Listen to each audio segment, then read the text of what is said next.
Hello everyone, my name is Pixlriffs and welcome back to Season 5 of Decidedly Vanilla. This is episode 6, and today we have done a little bit of progress again off camera, although on stream, so if you guys aren't following me on the streams on Twitch, then head over there and drop a follow, because we do work on these streams. We, this time around, we kind of laid out a few roads around here, and it's not anything big yet, because I will need to acquire a vast amount of black concrete powder to do more of this, and it's also kind of an interesting conundrum for the island, because we've got 5 block wide roads right now. It started off as 3 blocks wide, but that just looked absurdly small.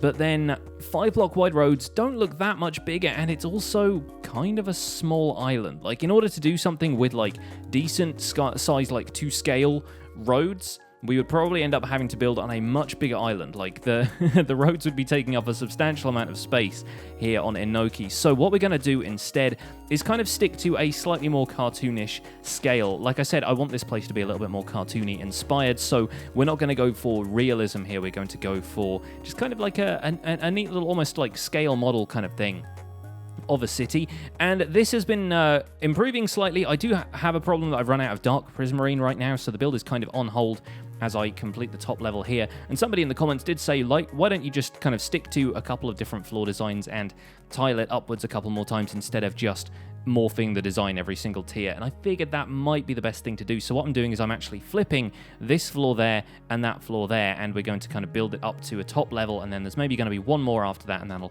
that'll do for the build. But right now, yeah, I've got some red concrete, I've got some stripped birch. What I need is the dark prismarine, so waiting for Awuga's guardian farm to officially open up so I can go over there and maybe purchase some things from him, and maybe not. One other thing we need for dark prismarine is going to be the squid ink, and I am so happy that I haven't started a squid farm already, because Mojang put out a development snapshot the other day for 1.13.1, and squid no longer just spawn anywhere. They only spawn in oceans and rivers now. So I was so happy that I hadn't started something, because I was going to build it in the middle of a desert, like as far away from any other water sources as possible, and just build like a normal kind of chunk-sized area of water like people tend to do for squid farms. But now you basically have to use a river or an ocean to farm squid, and obviously an ocean is going to have spawnable space for squids basically anywhere, and rivers are much better environments for farming squid now. So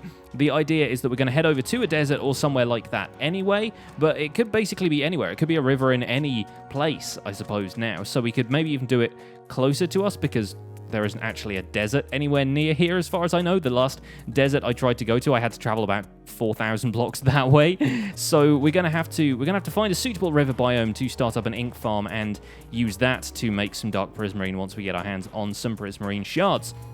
Now let's address the giant hole in the ground, shall we? I have made the start on what is going to be my storage area for this season of DV, and I am going big pretty much straight off the bat. We have a decent sized area carved out down here, and I'm planning on kind of stepping it in a couple of blocks every time until we kind of get this almost like inverse pyramid or inverse ziggurat kind of shape.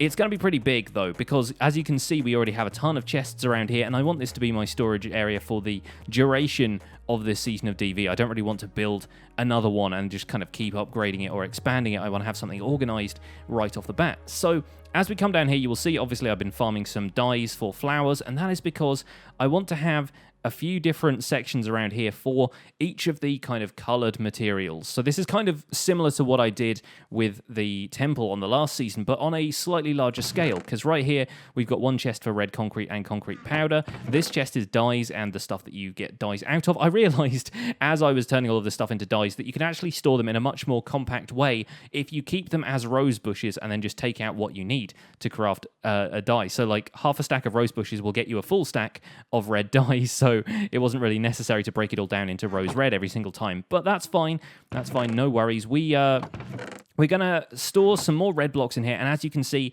this section of the floor has been color-coded to show you this is where all of the red blocks go, so I don't have to actually rely on all of these item frames. I was worried that the item frames would get super laggy, especially considering 1.13 so far has a bit of a problem with lag in any case. So we're actually going to take all of these off, and we're just going to have to remember which of these actually contains each type of block. So we're always going to have concrete and concrete powder. In this chest, we're always going to have the dyes in the central chest here, and then it'll be wool, it'll be glass, it'll be whatever else it needs dyeing, probably some glazed terracotta and regular terracotta in there as well. And we're going to do that all the way around this floor. So obviously you've got red, orange, yellow, light green, green, lapis blue, cyan, and so forth. We got a white one over here. This is going to start white, grey, dark grey and black, and then we're going to have the browns, the purples, the magenta I think I've already made a start on over here, and then pink, and then it wraps back around to red. So that's going to be how we organize this particular level. Up here, we haven't really organized anything yet, but this is going to be where all of the wood and stone and stuff gets put. I'm probably going to make this section here wood because we've got 6 chests kind of in this corner formation here, so there are 6 different types of wood in the game. We'll make sure we have like strip logs and all sorts of stuff that we can drag out and build with at a moment's notice. Same over here goes with stone. So for example, we'll have smooth stone, we'll have stone brick, we'll have cobblestone, then we'll have diorite, andesite, and granite, that kind of thing. That's the plan at this stage of the game, and then everything else elsewhere is going to be different types of materials. So maybe we'll have nether materials and end materials over here. We'll have like other dimensional stuff. We'll have a whole bunch of things, and I'm actually really happy with the color palette down here right now. I've gone for a slightly less cartoony vibe, considering that this is going to be stored mostly underground, so you're not really going to see it all that much from the surface. And instead, I've gone with something fairly basic. We've got stone brick and spruce. I might swap out the stone brick later because I'm actually trying not to use as much stone brick. I think it's one of the most overused blocks in Minecraft, second only to cobblestone, really. So right now, I think I want to move away from using stone brick as a bit of a challenge to myself and just to make things look a little bit more interesting. But we've got the lovely strip logs and kelp blocks. I've actually used kelp blocks as the back wall of this section of chests and the one opposite, and the other walls have nether brick in right now. And I think kelp blocks and nether brick actually go together really well. They're quite muted in terms of their color, and that makes them kind of pair together pretty well. So that's a bit of insight into my design choices for when I've been digging out this storage area. And on top of this, I'm not entirely certain what I'm going to do with the giant hole up at the top. That was just me gathering a bunch of cobblestone and stuff, because we will need a lot of cobblestone for what we're doing in the nether this season. But up here at the top, we're going to have a giant skyscraper, much similar to this one, but probably in a different style, just kind of towering above everything. Maybe it's like a corporate headquarters, storage corp, or something like that, and that will be the central kind of centerpiece of this bit of the island, and it will cover up this giant hole where the storage area is. And maybe there'll be elevators up and down, who knows, but right now it's kind of overlapping with where I want the road to be, and I'm using stone bricks stairs as a curb here, so I do kind of want to run them across there, and obviously that's not going to sit perfectly square on this unless maybe we divert the road around it slightly. So this is open to some kind of reconfiguration later, is the idea. The coolest thing about having stone brick stairs as your curb now is now that you're able to waterlog blocks in Minecraft, you can actually have them running along like gutters, like functional looking gutters. So imagine it has just rained on the island of Enoki, and this particular gutter has a problem with its drainage. You can go shabam, and you can stick a water source in there, and the best part about this is it's making contact with concrete powder, but it isn't turning it into regular concrete. It's keeping it as the powder form, and normally a regular water source or flowing water next to concrete will convert it. So this is actually really special. This is some way you can actually have concrete powder next to some flowing water. I've also noticed that it's possible to hydrate farmland with blocks like this. Like, I've seen a few of the hermits do it, I've seen a few other people do it elsewhere on other multiplayer servers, and there are people who've set up farmland just from like a single stair block like this, and you can run straight over it. You're not going to dip into the water, so you can use that for villager farms and things like that if you want to hydrate a large area of farmland. My question is, can you do this with sugarcane? Because for the longest time, guys, I've had this question floating around in my head that is kind of nagging at me, and I need to find some sand real fast. That's sandstone. I guess you can also plant sugarcane on dirt, so that's something we might be able to test here right now. I've always wondered, because concrete powder basically has the properties of sand, right?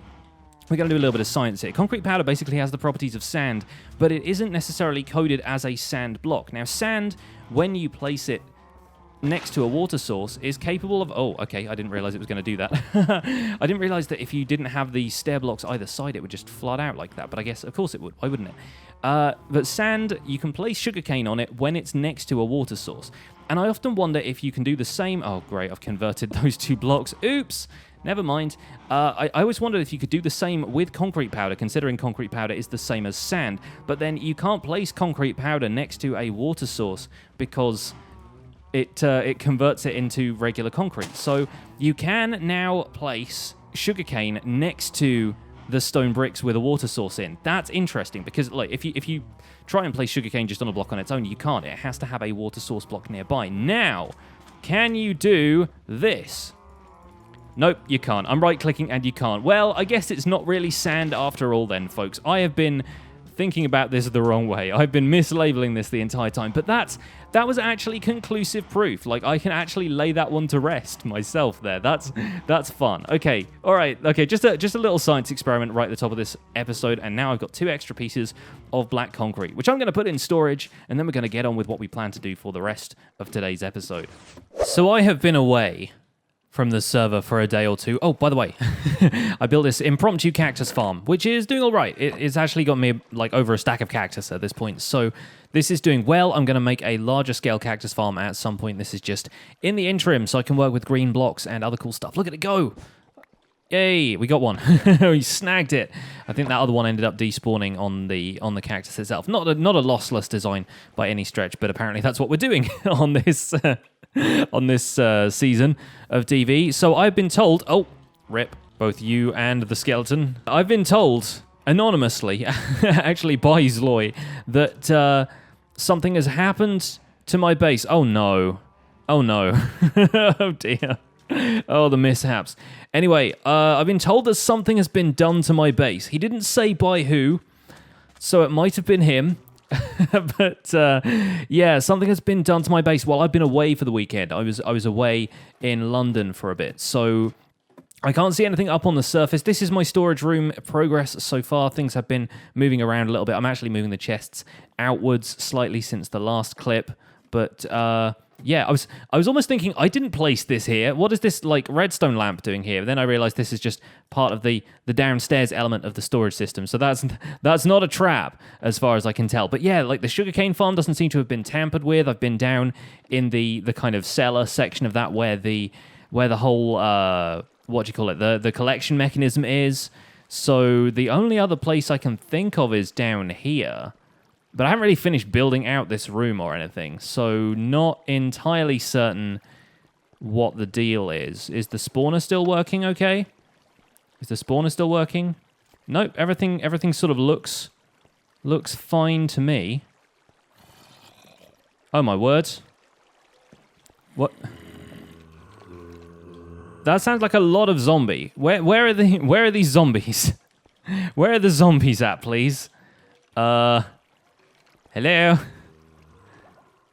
Are they supposed to come bursting out of the wall? I'm so confused.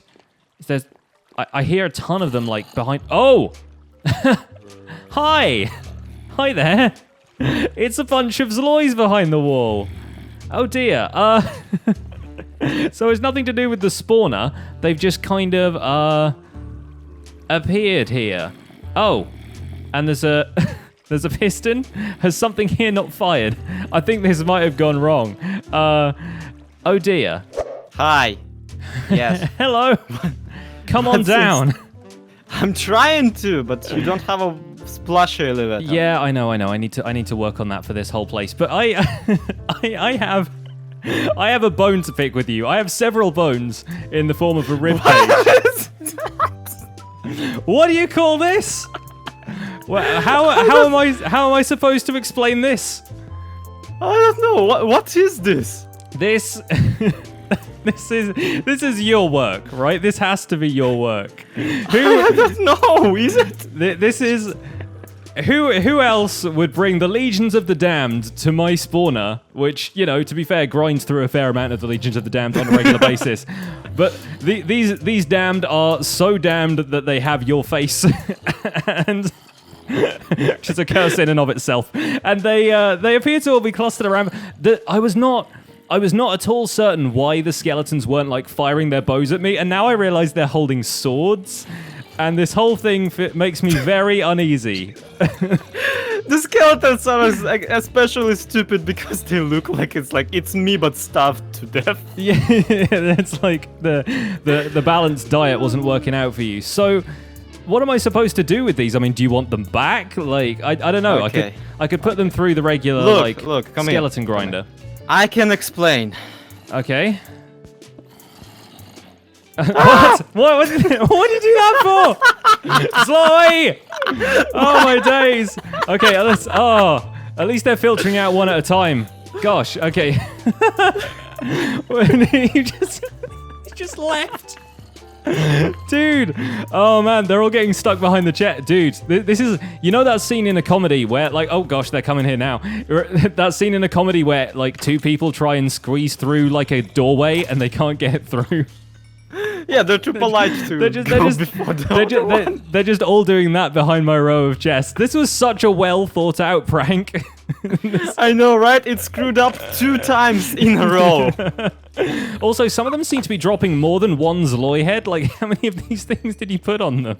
I have no idea. I think am I getting more than one because I've got looting on this sword? that should not happen. I'll have you know. I don't think so, but oh man, oh boy, I've got. What am I supposed to do with 12 of your head? Honestly, whatever you feel fit. Yeah, I literally just got 2 from that one skeleton. I'm standing here with 14 now, and I only killed one thing. I'm looting your head off these things. How does that work? Oh my goodness. Oh, you've gone to all this trouble as well. How is that? I suppose the pistons were just supposed to push blocks over, right? Yeah, I messed up with the quasi-connectivity. Oh. Yeah. Oh man, I feel really bad that didn't work now, because that would have been Me so too. confusing. Oh gosh. But it still kind of did. Okay, let me get back on the server. Come back here and answer for what you've done. Where you at? Oh, there you are. Hi. Hello. Aren't you happy that we have player head drops enabled? I don't know what I'm gonna do. I've got 15 of these things. I'm like, can I might just decorate the place. I might just put them in the occasional spot down here. Feel free to have all of the armor back. I know you said you lost all of your stuff in lava. I'm like, maybe you can make use of some of this. Well, not all of my stuff. Apparently, like some survived, but yes. Oh, great A1 shenanigans there, Zloy. Good job. Thank you. I'm so sad that it didn't work as intended. I mean, I'm kinda not, because the outcome was almost way funnier. I also love the fact one of them even dropped a potato. Yeah. How nice of them. It's quality loot right there. It works extra that you've just been eating rotten flesh and you've just got all of these green, like, stink particles coming off you now. You're like... It adds to the shame. Well, you have my face on your face now. Who's looking stupider? I can. Let me do this. Hang on. There we go. There we go. Yeah, dual wielding Zloy hands. Got the full package. You are a leader. Yes. All right. So how are we gonna reconcile this? How is it my turn to prank you? I feel like this was a self prank. I feel like more than anything. It really was, especially considering how much time I've spent setting this up. You got yourself pretty good, I have to say. Yeah. You know what? I'm gonna leave that there. I'm gonna leave that there in memory of this prank. I was gonna do some other stuff, like kind of carve out this section here, but I think. Well, if you wanted to make it into a trophy room, that kind of worked out. I think that might be trophy number 1. Thanks for the shield back. But yeah, I'll have you know, this was but a test run. Oh, I'm sure. This was but a test run, and like I was already alluding to it in my own video. But this is something I really have to just spell out. You were incredibly lucky to be like the first person to get to become a victim.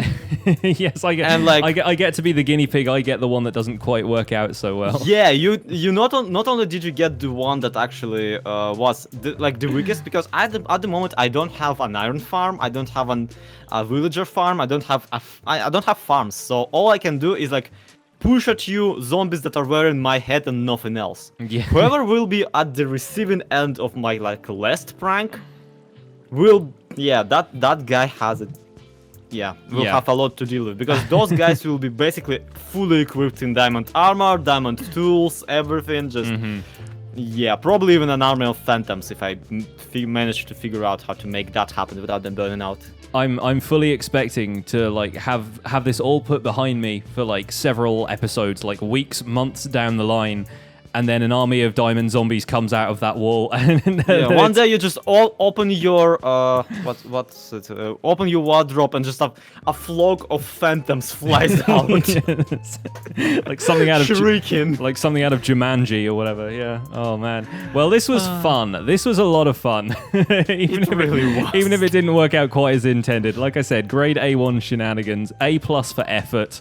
Everyone, Thank you. If you guys are watching this on my channel, go and check out Zloy's video where he set all of this up, because I'm sure tons of work went into it, and I'm sorry it was so anticlimactic, but no problem. That means there's room for improvement, and that's what you always want, really, isn't it?